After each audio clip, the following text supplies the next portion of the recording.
United States carrier planes head in from the Pacific. Navy gun sight cameras show Japanese ships under attack.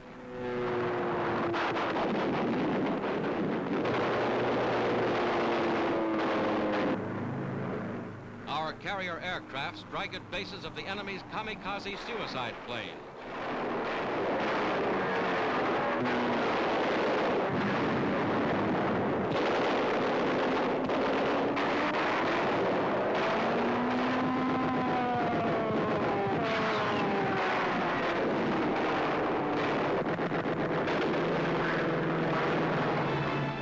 The Japanese kamikaze weapon is an 11th-hour defense against the American Navy, ranging Japanese home waters. Battle-damaged American carrier planes have some narrow escapes.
There's a Japanese suicide plane. Our anti-aircraft fills the sky.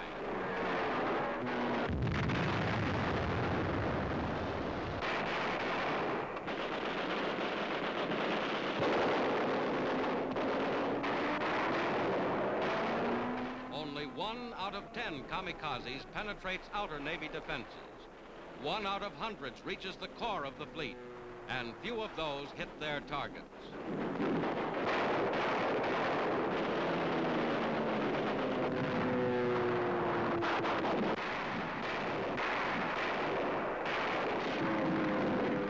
Veteran carrier Saratoga.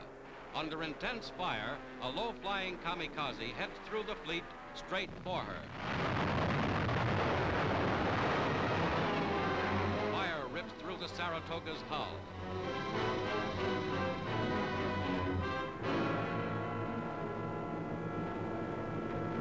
The Saratoga's crew checks the blaze. In 2 hours, she was fighting again. Navy guns beat off successive attacks.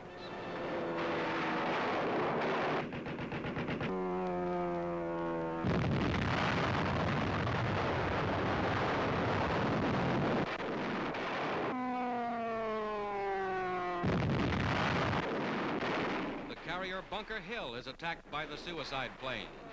For 58 consecutive days and nights, this carrier has been in action.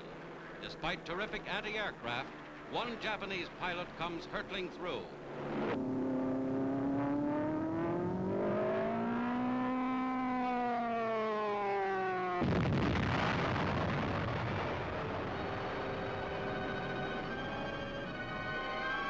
"34 planes, fully loaded, were on deck when the enemy crashed and exploded.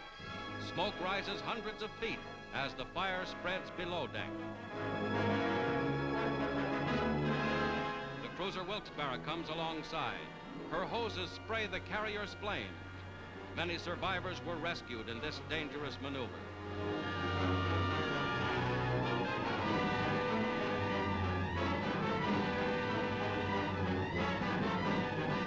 The kamikaze attack killed almost 400, wounded nearly 300 aboard the Bunker Hill.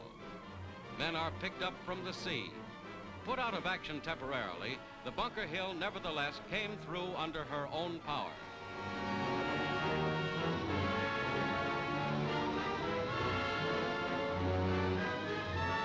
The kamikaze plane, with its pilot automatically pledged to death, has not yet sunk a major warship, and it will not prevent the utter defeat of Japan.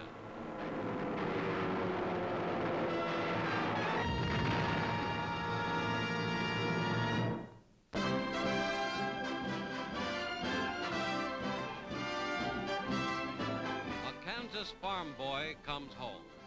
At Kansas City Airport, General Dwight D. Eisenhower meets his mother, 83-year-old Ida Stover Eisenhower.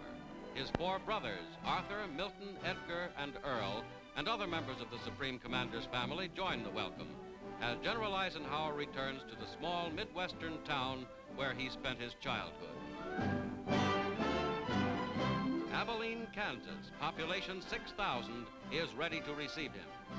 This simple white frame house was General Eisenhower's boyhood home. Now, after tremendous demonstrations in London, Paris, Washington, and New York, the general is hailed by his old friends and neighbors of this typically American small town.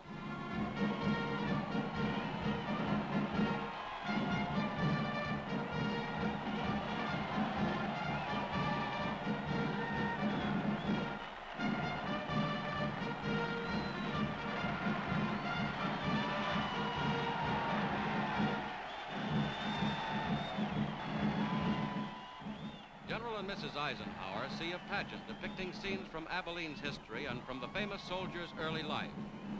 The covered wagon and log cabin of pioneer days. The country's western expansion brought the railroad to Abilene in 1866.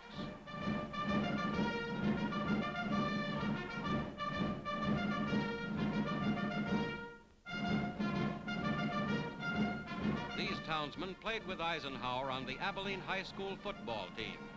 Here is a reenactment of the General's West Point graduation. Abilene, Kansas, home of a great world citizen, joins in salute to General Dwight D. Eisenhower.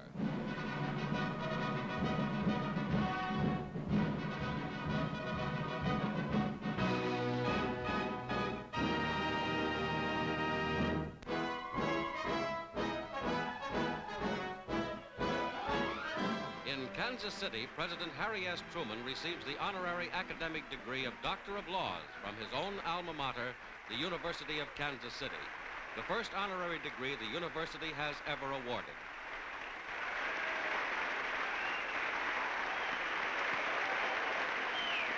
In his acceptance speech, Mr. Truman emphasizes the position of the United States in the world of today. I have a tremendous task. One that I dare not look too closely to understand. For the simple reason that it's one that no man can do by himself. I must have the wholehearted and unqualified support of the country to win the Japanese War and then to win a peace. And there's one thing we must learn. It's been a most difficult task for us to learn it, and that is that it is absolutely necessary for the greatest republic that the sun has ever shone upon to live with the world as a whole and not by itself. The audience rises in tribute. In Washington, returning from the San Francisco conference by way of his Midwest home, President Truman comes to present the World Charter to the United States Senate for ratification, a major step toward peace and security.